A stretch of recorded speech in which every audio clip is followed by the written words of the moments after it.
With San Francisco starting training camp, perhaps the biggest news was that Hufanga started it on IR, leading many to question who would replace him. I laid out my belief in Malik Mustafa, the 5'10", 210-pound rookie safety out of Wake Forest. Like San Francisco's other safeties, he's extremely instinctual, but he's probably San Francisco's fastest safety. He ran his 40 in 4.52 seconds with an injured hamstring. And when you watch his tape, you can tell that he's one of the fastest players and closes on the ball quickly. Yesterday, he had San Francisco's first interception of training camp. He was starting in the middle of the field, quickly identified Dobbs trying to target Gray on the sideline, and jumped the route.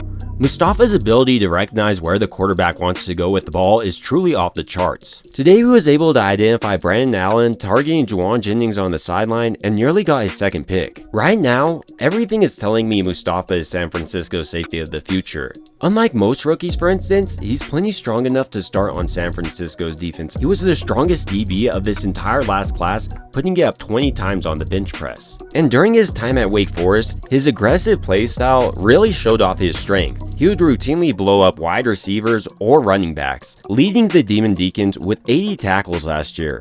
And while he's been known for his coverage ability recently, I thought he was actually better at stopping the run last year. I think Mustafa might end up being one of the biggest steals of this entire class. Outside of Mustafa and the linebacker group, second-year players in D. Winters and Jalen Graham have excelled. Currently with Dre Greenlaw out, D. Winters is arguably the second best linebacker in training camp, which I believe is saying a lot since an all-pro and Devondre Campbell is also out there. Winters is just exactly what you want out of a modern-day linebacker with 4.49 speed. And now in his second year, he's added the mass and strength he was lacking out of TCU.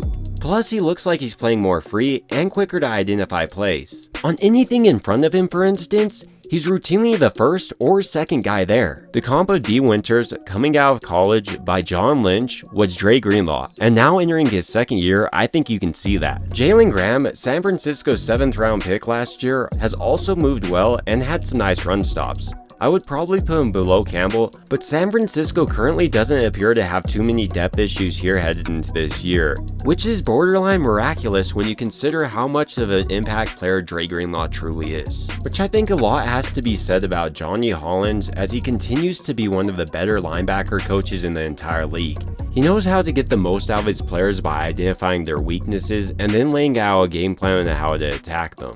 In a similar way on the defensive line, San Francisco is lucky to have Chris Kasarik as their coach. Every offseason, he knows exactly the type of player he's looking for and is routinely able to get them for the cheap. This offseason, for instance, it definitely looks like he made an emphasis to add guys who could stop the run.